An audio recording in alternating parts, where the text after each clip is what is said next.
Welcome to the Annette Minihan Podcast. I'm Annette, your host, career coach and believer that our careers and professional lives don't end when we reach 40, 50, 60 or even 70. The truth is we are living longer, working longer, and most of us will have more than one job or career in our lives. So this podcast is here to share the real stories, the inspirations, the pivots, the reinventions, the unexpected turns that happen as we navigate that very long career in the 100-year life. From people who've built careers with resilience and imagination. My goal is to give you fresh ideas about how to manage and extend your career.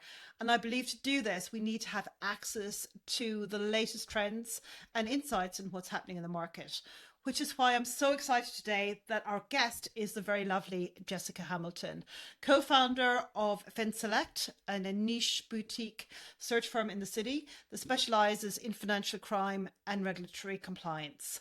However, the insights that Jess shares with you is applicable to all of us, regardless of what we do. In this conversation, we talked about the current job market, but we also covered 6 key areas of career advice that will be useful to you.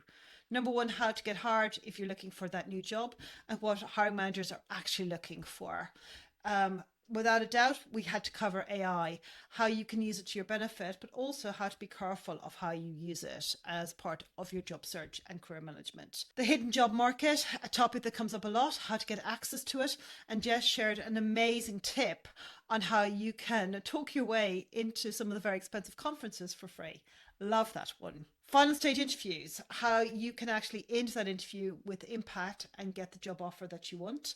And then, of course, we were going to talk about salaries negotiations and how to benchmark yourself so that you're getting paid fairly in the market. And finally, for older professionals, how to stay relevant and to get hired and stay working for as long as you want to. It's an action-packed episode, so I really hope you enjoy it.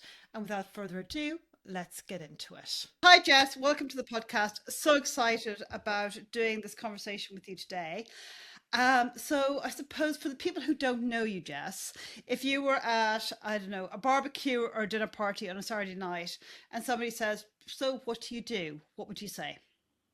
I would say I find the absolute best people in the United Kingdom that do anti-financial crime and reg compliance, and I find them their dream jobs. Woohoo! And I, from personal experience from being a client on the other side, know that you do that job incredibly well. I do really, really love it. I feel very lucky to do this job. Yeah. And Jess, you spent years, talking to hiring managers, talking to candidates. What are the patterns that you see that come up repeatedly that would be useful for our audience to understand? So with the hiring managers, I guess the standout thing that comes throughout the years, through all my years in recruitment, no matter what's going on in the market, is hiring managers discovering who they want to hire through the hiring process. And I don't think that's what candidates always understand is, they have their requirements, they've got this job to fill, but they'll meet a few people and they'll go down this little path and then they'll go down this little path. So job hunting can really be defined by the supply from the market. It's not always exactly what the hiring manager wants. So if you are in for an interview and you're nervous, from a candidate's point of view, they kind of undersell themselves, but you're talking to a human that wants to hire a human. So finding that common ground or finding that problem you can solve for them is something that no matter what is going on in market, I've seen the most successful placements when it's like a meeting of the minds more than just skill set. And Jess, in the world of AI, which we have today, and we all know that everyone's using ChatGPT, Perplexity, Claude to write the CVs. What is the challenge that that's presenting that you're seeing in an interview process? Well, in the job application, it has to be said that there are only so many ways to skin a cat. So if you are doing, in my world, it's financial crime. So if you're doing financial crime advisory or KYC and you're putting your CV through an AI tool, that AI tool it's a large language model, but it's using the same language for the bullet points. So we're now starting to see repetitive bullet points on CVs from candidates. And even though they might not be word for word, they're almost exactly like it's got that, everyone knows about the M dashes and things, but there is a certain tone to writing CVs that we're seeing from financial crime. the good thing about AI in an interview process is the ability to prep really thoroughly. Like you can put documents together and it's a really good cheat sheet. It's like talking to someone who knows everything about the business, and then couple that with the recruiter's notes, like, I know Annette and she likes this, this, and this. It can be a really powerful prep document. Yeah. What people are falling down on an interview is hiring managers are ultra aware, vigilant in Teams calls. If you're not even using AI for your answers, but you look a little bit distracted over here on screen, the assumption is that you're using AI for your answers. So it is a double-edged sword in the interview process for candidates. And you just need to be a little bit conscious about some biases that are coming through as we're maturing into the sort of the market for recruitment with AI. Yeah, and that market has changed a lot, hasn't it, over the years, Jess? Like, so when you and I did a lot of work together, it was 2015, 2016, and it was really buoyant with regards to opportunities. And I remember our challenge at the time was how were we going to find candidates, enough Yes. candidates, at the right level to fill the jobs. But that's kind of flipped at the moment, and I'm sure that's causing a whole host of different challenges. It's a really interesting thing. And I was talking to my husband about this recently. I said, the analogy is you're a really good looking lad and you've got all these girls after you, or woman or whatever. And the choice paralysis, they always think they can get better now because there's so many CVs coming in. There's a deluge of options, and they just think, oh, I'll just interview a few more candidates, or oh, why don't we see what the market's doing? And it's this perpetual cycle. Unless you're really honing in on that interpersonal, I can fit in your business, I can solve this problem. That's when you're in for an interview. The challenge is also job applications. As a recruiter, and I'm not alone here, most of us don't put our job ads up on LinkedIn anymore because it's reputationally really hard for us because people think we don't come back to them. It's awful for the candidates to apply into this black hole of 300, 400 CVs. And so there is a bias or an unfair playing field for candidates, right? Because the barrier for entry, if you don't know someone in banking or you don't know someone anywhere, and your main mode of getting in there is via job applications on LinkedIn or whatever, if they're not getting advertised anymore because it's too much work, it goes back to the CV writing, right? So people can write a CV to fit almost every job description. So they just bloop it in there willy-nilly without actually considering, do you want to work for this firm? And I don't mean to like disregard the people who are out of work, who are going hell for leather trying to apply, which is completely understandable. But it's more like, everyone technically can find a way to apply for a job now, and it's just a lot of volume. Yeah. And just the phrase the hidden job market has floated around town for years. But what's your definition of that? And if you were a candidate looking to move at the moment, how would you work with the hidden job market? You and I both know networking is our sort of like, it is my passion. It doesn't matter what level you are. If you're a junior candidate and you are trying to get a job and you're without a job, go to networking events. And a really strong thing you can do is a load of them. You can go to the foyer free and network. I do it. I sometimes just go and don't buy these £1,000 tickets. But going to these... Oh my God, that's great. Okay, let's recap. Say that again.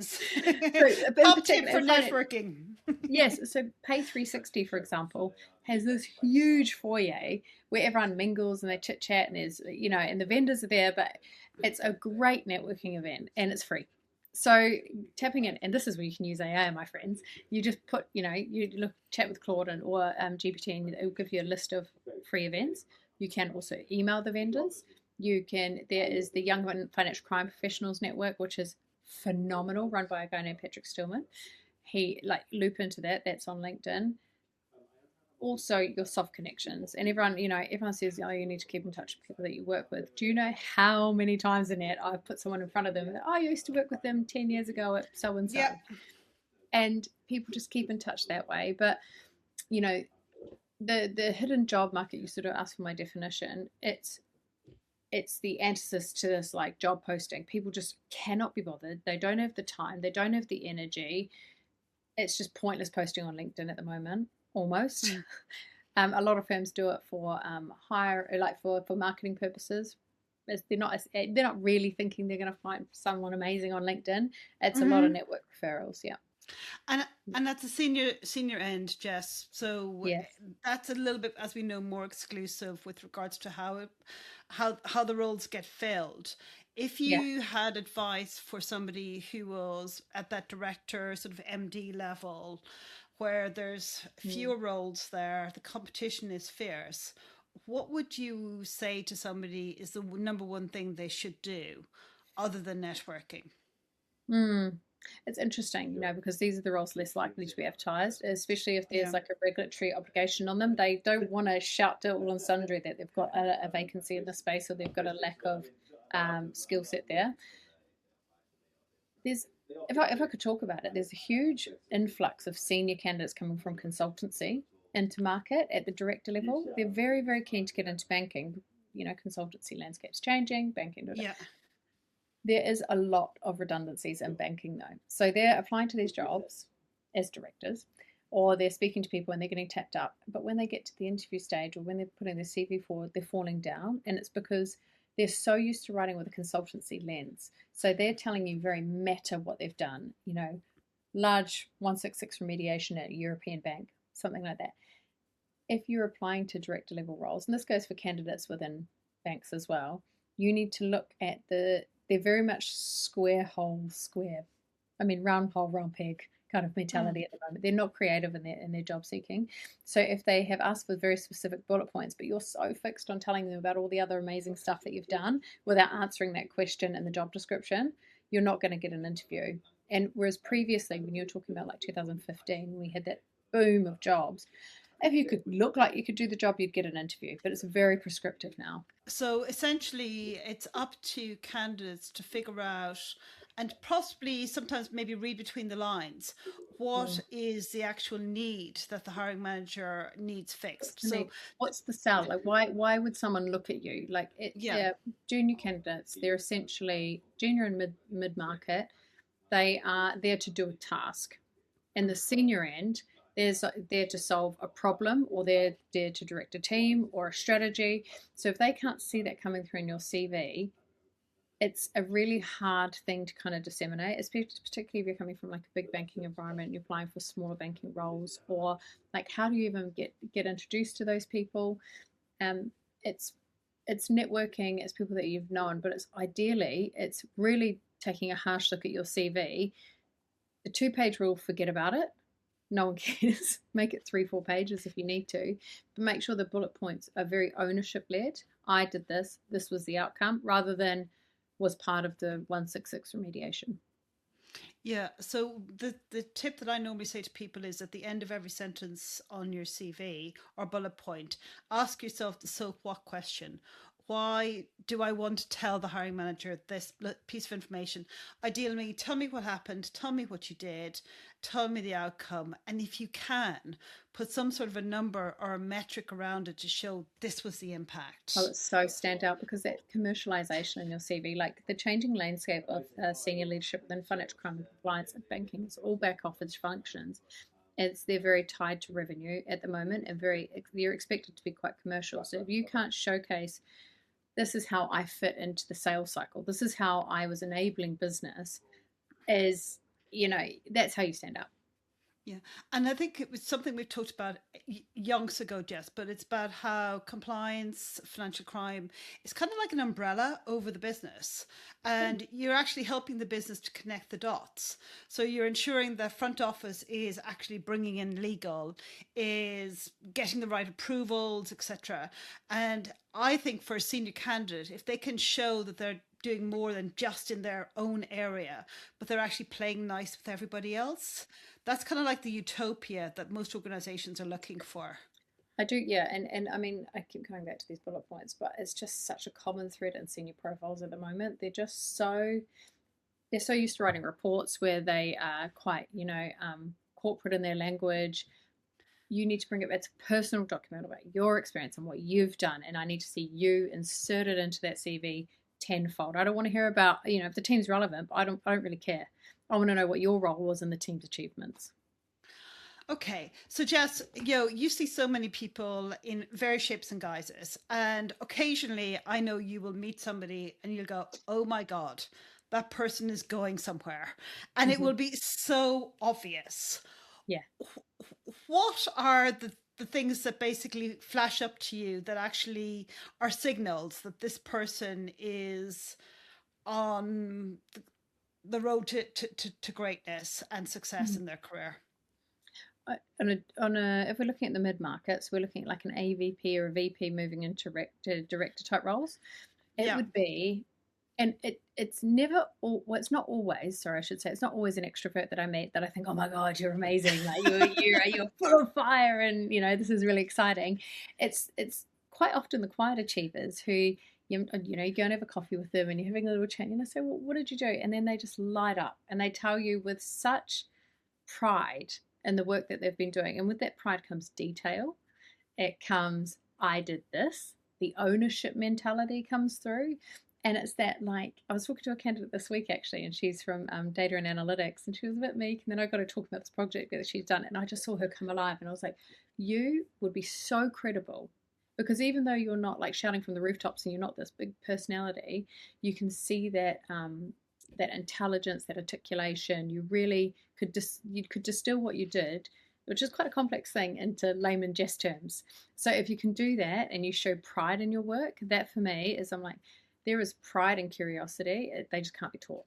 Like they're the golden goose for me.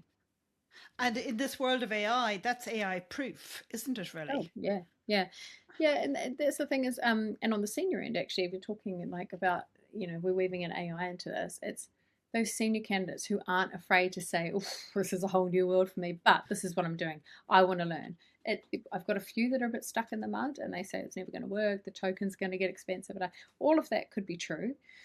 But if you're wanting to boost your career and you're the Luddite in the back, poo-pooing AI, it's not going to go well. So having sort of, if you're a senior candidate interviewing or you're a senior candidate thinking about going to market, you need to have a serious answer for how you think AI could impact your current job.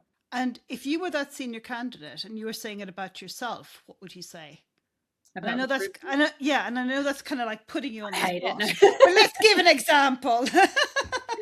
I mean, there is AI is making mass applications and mass recruitment and bold bracket recruitment easier and more accessible.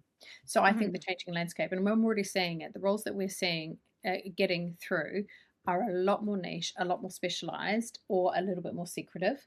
Whereas firms previously, like fintechs, they would have one person doing HR, and she was trying to hire engineers and product, da da da da da da.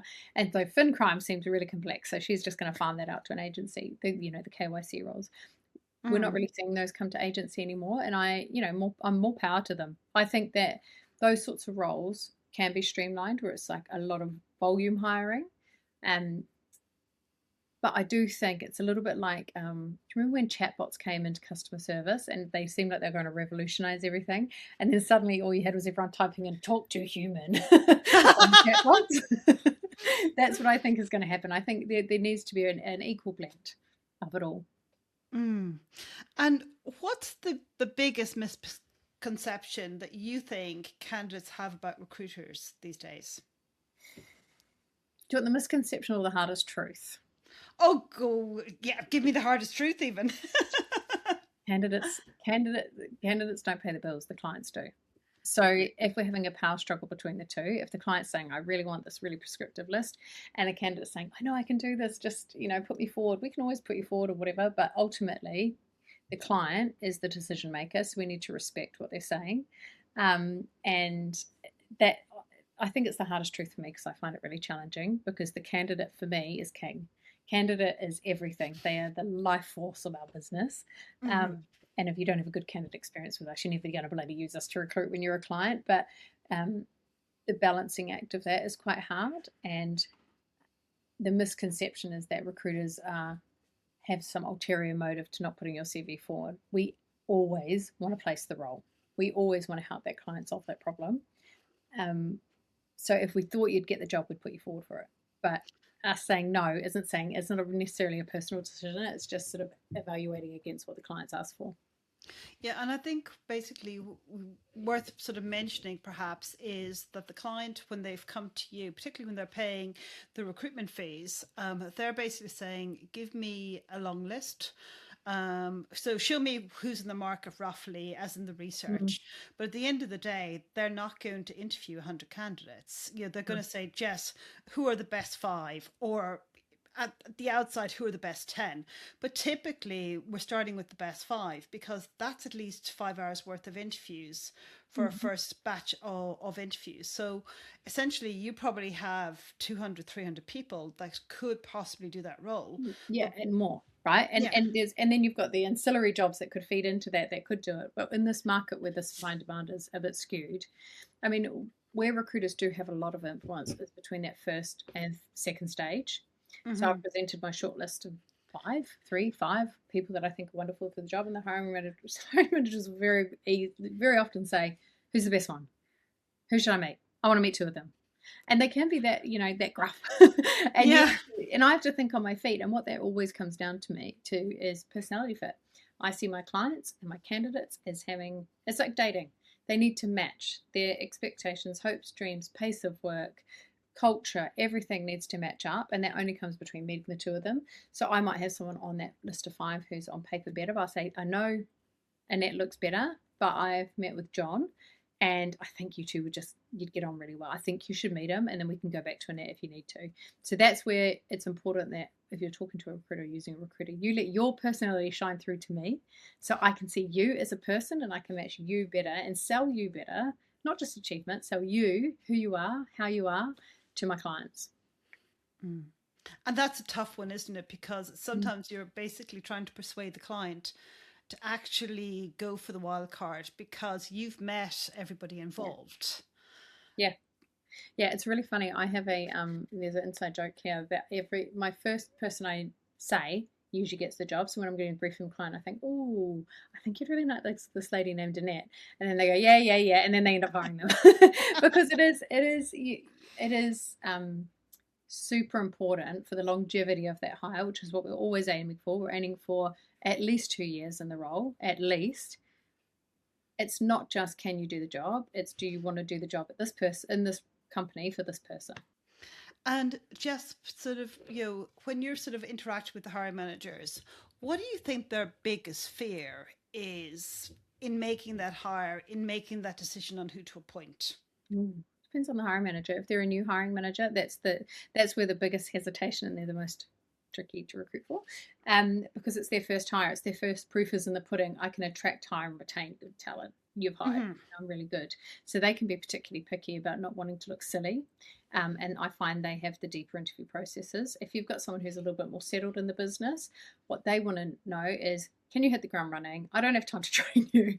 Can you solve this problem for me? So they're looking for your 3 month run rate. And Mm-hmm. usually that's what they're worried about. Is in the first 3 months, are you going to be more hindrance than help? And is it worth the long term investment? And from a hiring manager perspective, what do you think gets them over that line, that worry as in, are you worth investing? Are you going to make me look good? How do you tip that balance if you're a candidate in this crazy market that we have today? Crazy, crazy market. So are you talking about someone going from a first stage or going from like the third stage? Should they make the offer?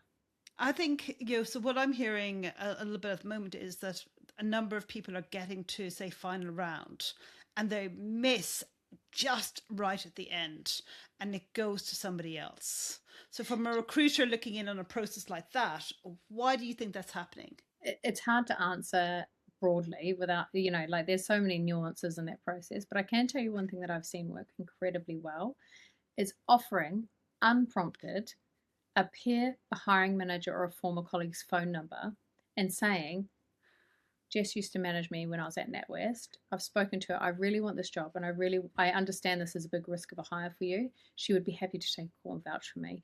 And in our market, everyone knows everyone. so, Of course.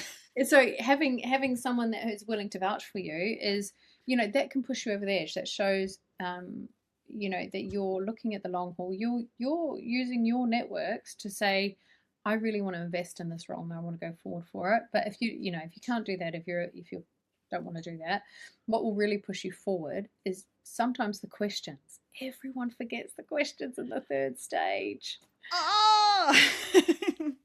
So what are the best questions that you've heard candidates ask at the end of an interview? Tell me about the top performer in your team. What are they like? What are they doing? How are they top performing? What would the first 3 to 6 months look like in the best case scenario? What do you think I should be worried about? Or what are you not worried about? What do you think are things that I should be looking out for? I thought that I don't have a depth of X experience. I've gone away and had a look at this. I'd really like to do some time, to dig in and learn a bit more about it. Just showing I see myself in the role. It's my priority to be a success in this role. Let's work together and I will do everything I can. Just showcasing that kind of strategic thinking will set you apart, rather than going into your third stage and saying, when am I going to get feedback? What's the working from office culture? At that final stage, your theme or your motto should be, this is what I'm going to give, not what can I take, because the take is in the negotiation when they're ready to offer. The give is, this is what I'm going to give you if you offer me. I'll give you my heart, mind, and soul, and really make this role a success. So, Jessie, you've just like touched upon one of my favorite things: offer and money. And you and I know I love a good offer. What are your golden nuggets for candidates to ensure that they are the right person in the right role, but ideally at the right price? Because, as we know, money does make the world go round, but it's a little bit tighter in 2026 than it was a couple of years ago. Yes, it is. And actually, that's the biggest shift that we've seen, just by way of a market intel. It's my first time in maybe 13 years in doing this job that money is the by far top motivator around why people are moving. So if you're a client making an offer, please stop offering people the same salary that they're on. Because they're not idiots. But if they're going direct or through a recruiter, because if a recruiter, the job's done for you. I know the market, I know your market rate. You and I should have had conversations throughout the process confirming, a bit more about the job. Are you sure the salary's okay? And I'm talking to the client. So I'm kind of the middle ground there. So try and always go through a recruiter if you're not so confident in negotiation. But if it's tricky, because there's a firm in the market at the moment, actually quite a few firms in the market at the moment, and they're hiring without telling people the salary banding. So they'll say it's a director level role. They get to final stage and they realize it's paying 50K or something stupid. So you can ask directly. You should ask directly, and you can frame it. The way you frame it is more of a helpful question. Hi, I'm really keen on this role and your company. I think it's a fantastic opportunity. I can add a lot of value. I'm just going to be clear and transparent. My salary expectations are this, and this is what I'm aiming for a market. Is this something you think you can accommodate should I be successful? So not going in and saying, what's the salary banding? Because clients sometimes think, I'm a little bit scared. I think this candidate might be, trying their luck here. And I know it sounds a bit backwards, because how are you to tell them what you're looking for if you don't know the salary banding? But don't be afraid. The HR are motivated to close this role, as you know, you're in HR, motivated to close the role as much as you are. So they will say, if you say, I'm looking for 60 to 80K, they may say, we're only looking up to 55. Is that something you would consider? Yes or no? Yeah. Or just ask me. Just call me and I'll tell you what the salary banding should look like. Absolutely. And just like, one of my tips on kind of money and negotiation is literally you're setting it up early. You're not waiting till that last moment. So in all of the conversations that have been had, you're kind of dropping into the conversation ever so gently, ever so subtly, maybe not mentioning a figure, but actually putting in place, where you want to be positioned, if that makes sense. Yeah. And, we're now in a day and age where this information is readily available. I'm going to be honest with you. You can do a quick Google search of salary bandings in these companies, but also please, please, please, please call me. I don't mind. I will tell you everything I know.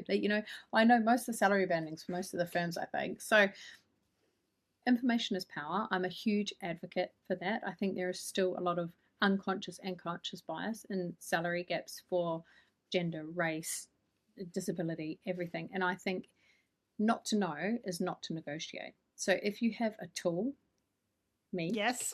or you've got Google or ChatGPT, and you're not utilizing that to be more powerful in your negotiation, you're leaving them with all the, the tools in the armory, and that's not a fair fight. I agree. And it's one of the reasons why I love tools like, say, the Pay Index, Mm. because they're a place where you can go online and you can actually, get access to knowing what your skills are rated in the market and what your peers are being paid. So I really believe that information is power. And you know HR always know what the bands are. They always know what's out there because they've got access to tools like McLagan, etc. Mm. So that's why, from a candidate perspective, you're never going to basically have the same amount of information, Mm. but you've actually got to ensure that you have as much information as possible. And I think sometimes in the UK it's interesting, but talking about money isn't sometimes deemed polite. I talk about it all the time. Like strangers their salary for a living. And the other thing probably to point out on that is there is a argument to be said about package. So we're very used to just talking about base salary here in the UK, but if you're looking towards, Australasia and the US, they talk about package a lot. Get a real understanding of what your bonus will be, how often that's paid, is it achieved every year, what are the metrics, because a lot of firms maybe will say you get a bonus, and so your total package looks great, but actually they haven't paid it in 3 years. So that's something to consider as well as shares, options, all that kind of stuff, holidays. And even in today's world, what's the pension contribution? Because some places are incredibly generous, and some places less so. But if you're getting 15, 16% Yeah, of base salary as a pension, and maybe you have to contribute 2%, that's a pretty nice lump sum of cash. tax wise, particularly if you're in that niggly little tax area, if you've got children and childcare, like having all that kind of stuff where it's not necessarily contributing to your childcare allowance or your taxable allowance, but it's still, to take 15% and put it into your pension is a big old whack every month. That's really worth talking about, yeah. And negotiating on, guys. It's a very negotiable point. Oh, that's really interesting. Just tell a little bit more. You've dangled a carrot.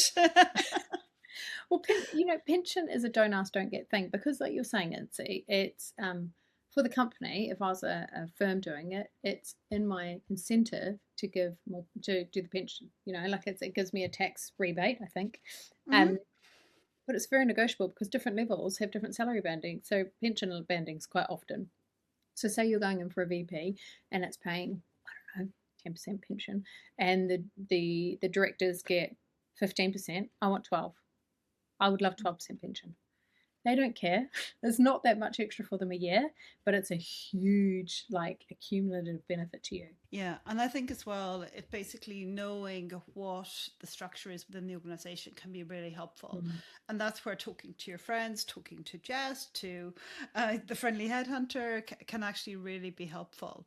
Well, the other thing that is negotiable that Yeah. people don't always realize is you can sometimes transfer your existing health insurance to a new company. So say you've been with Vitality and if you move to Bupa, you're losing all your benefits. You can say to it happens all the time. I'd like to stay with Vitality. Yeah, fine. hmm So, and people, sometimes it's a bit of benefit where they are. And I think it's kind of touching on sort of healthcare when we're kind of looking at packages. Mm. Sometimes there's clauses where a pre-existing Exactly. condition shouldn't be covered, in theory, but there can be exceptions to that. And I've seen that happen many, many times where somebody said, love the job, but my youngest child has asthma. It's covered in our current package. And it is a pre-existing condition. Can you basically get me exception so that that can be covered under your offering as well? Yeah, and do you know, not to get too political here, but it affects women a lot more because in health insurance, when we're negotiating, quite often women's problems are a broad brush pre-existing condition.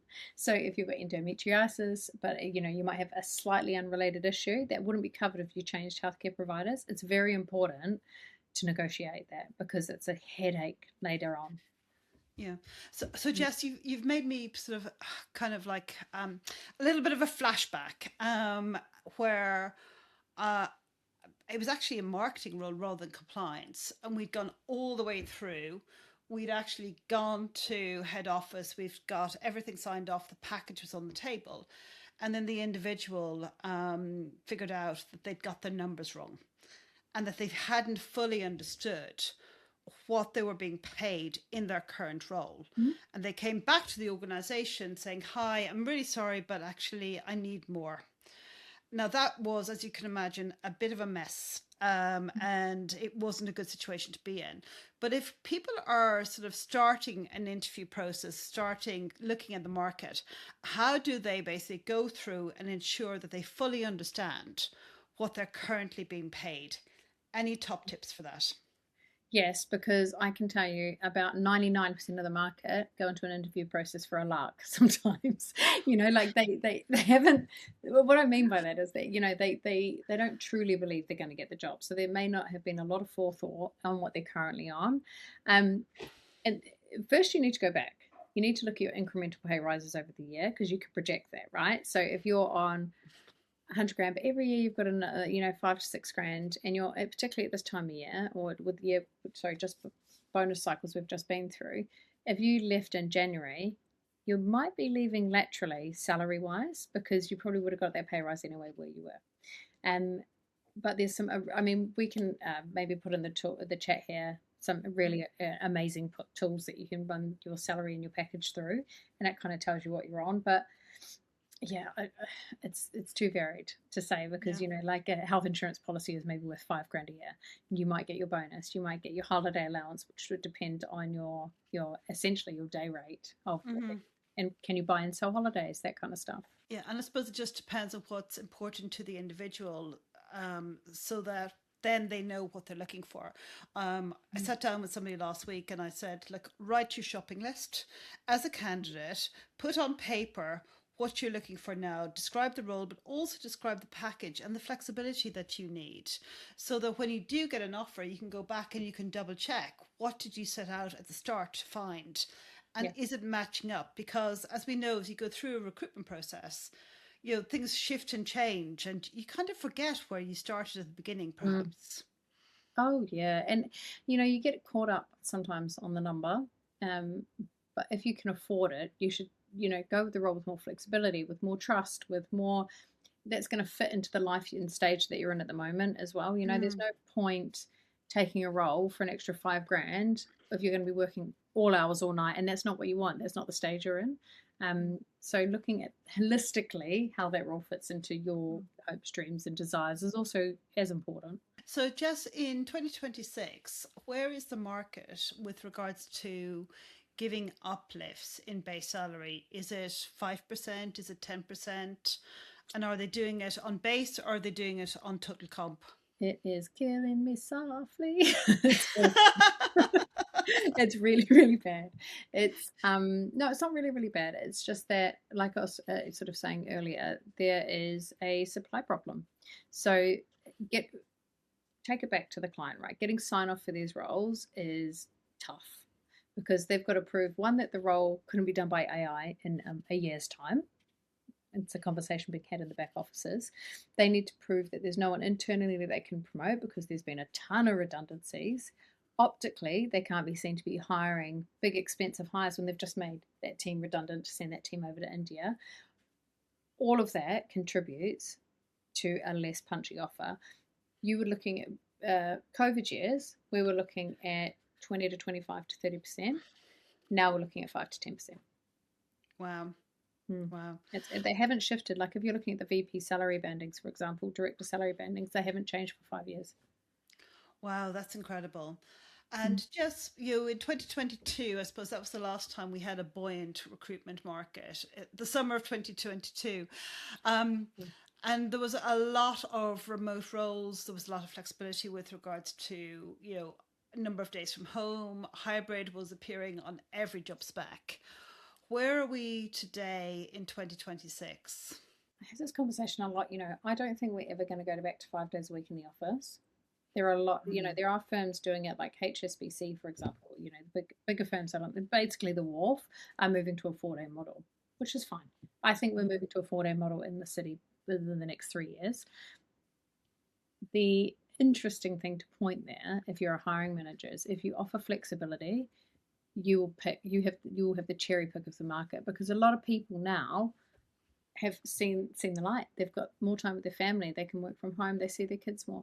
So if you are able to accommodate a 3-day working week or a 2-day working week, you suddenly go to the top of the barrel rather than the bottom of the barrel of candidates. But leading the charge with these 4 or 5 days a week are firms with quite high energy, short sales cycles. So we're talking about trading floors, brokers, investment banks, places where it's just like go, go, go, and they think they need the support around them sitting there next to them. The firms who are slower to move to a full model are the neobanks, because they have spread the geography offices out. So if that's something that you want to go for, if you're looking at like Monzo and Starling, they're still quite remote. I don't think they'll stay remote. So if you're looking for a job, and I get it all the time. I post job ads up on my LinkedIn, and then I get in the inevitable message, would they consider someone fully remote? And I think, why would they? Because they've got 40,000 people applying who are ready to do the 40,000, but maybe 200 people applying who are ready to do it in the office. So it's just understanding the market you're up against as well when you're asking that question. Yeah, and I think the market has shifted and changed a little bit, and It's it's a good thing. It's never going to go back to 5 days a week being in the office, but I think the heydays of maybe going in 1 or 2 days perhaps are a little bit rarer now than they have been in the past. It was interesting, during those COVID boom years, I saw the biggest trajectory and transition from middle management females. And the anecdote is they weren't staying at the work they didn't love because they offered flexible working, or they didn't feel, grateful to, overly grateful to their boss, so they thought they owed them a favor by staying. And so there was this boom of women with families, it has to be said, moving jobs and feeling that they had the freedom to make that choice. And it just makes me really happy to see, but it's changing, and it's a real challenge, I think. Yeah, and just the other sort of I suppose side of the market that we have touched upon previously in another conversation is the people who are slightly older, who maybe, I don't know, 45, 50, but they want to stay working. So me personally, I have no plans on retiring. I hope to be still doing this when I'm 70. But because like there's nothing better than having a chat. But yeah, so for people who want to stay working, who want to, increase the length of their career, what advice would you give slightly older candidates now with regards to, other than AI, and of course AI is a given, to staying relevant and to actually ensuring that they have a place in the market in the next few years? Oh, it's so tough, because it's coming for all of us. Age with God willing, is coming for all of us, and it's something that feels like another problem to a lot of people. And as the market's moving on, and we're getting these younger millennials, Gen Zs, and stuff in these management positions, I feel like there's a disconnect with the careers of those older. All I can say, I mean, I'm no specialist in this, but what I would say is connection is the key to it. So, I'm not saying go to the team drinks and stuff, but opening yourself up a little bit. Like, I think part of the challenge with the older generation is work was work, and it was a formal environment where you didn't talk about your, mother's cat's dog's death. Wouldn't make sense, but you know what I mean. Like, there was less of a. Whereas the new generation are so open with things going on in their personal lives. There's a connection there, and there's a credibility, and people seem to, those connections breed opportunity. So if you're not showing that personality, and you're not kind of seeking connections with people in your company or the wider networks, you get forgotten about. If you are out of work, which is I'm seeing a lot of because of the redundancies in banking, and you're feeling a little bit on the shelf, it's awful. It would be disingenuous to say that I have loads of advice for you, because it's absolutely heartbreaking. I've got clients who are phenomenally skilled who cannot get a job at the moment, and it's heartbreaking because they could do any job they put their mind to, really, and they're just this forgotten skill set because the market has turned away from big banking. The market has turned away from bigger institutional experience. And these people haven't worked at fintech, so they haven't worked at startups, and that seems to be the golden goose at the moment. So I have not solid concrete advice there, but I do have, I see you and we all see you. And when you call us and you just want to have a chat, we are happy to have a chat. Yeah. And I think one of the sort of wee bits of advice that I'm starting to give people is that if you want to stay relevant, that startup entrepreneurial community is massively important. Mm. And there's ways of getting experience, even if you've come out of, I don't know, some of the big banks at Canary Wharf, and that's where you've been all your life. But there's incubators, there's startups that are attached to the universities, and all of them are desperate for mentors, for advisors, Yeah. for people to basically get involved with the people who are starting. And I've seen a number of people now go in, do a pro bono type work where they're offering advice and support, and suddenly they become that startup's new COO. So it's a great way because people get to know you, and as you said, it's connection, and Yeah, but connection actually, basically makes things happen. and there's a lot of industry bodies that you can, seek to join, like the Payments Association, the FinTech Association, all of these places are very open to new members. And, just ask. Don't ask, don't get. And it's, it's as bad as getting knocked back from a job, I'm sure, if they say no, but it's worth a try. Yeah, you never know. Okay, so Jess, we're going to try something new, which is my my quick fire round. Okay. So you are my first guinea pig. Don't mind. Let's see how this goes. Yeah. Okay, so one career myth that you wish would disappear. A lateral move is a bad move. Boo. It's the best Okay, move you can possibly do. fab. Best career advice you've ever received. Phone first, always.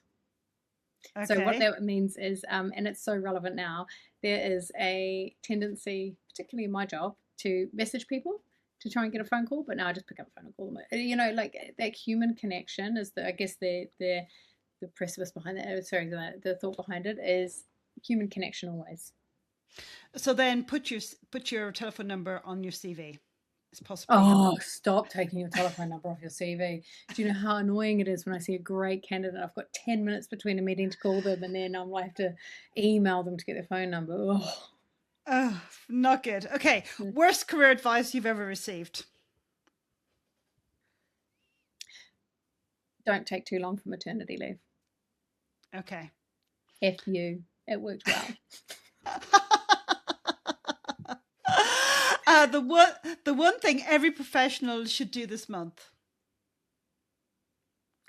Put the keywords in their LinkedIn of what you do, what you want to be found to be doing. I search by keywords, guys. I don't search by job title. I search by keywords on the back end of LinkedIn Recruiter. So if you don't have the keywords, you're not going to get found. Put it in the blurb under your name. Okay, fantastic. What's something you've changed your mind about in the last 5 years?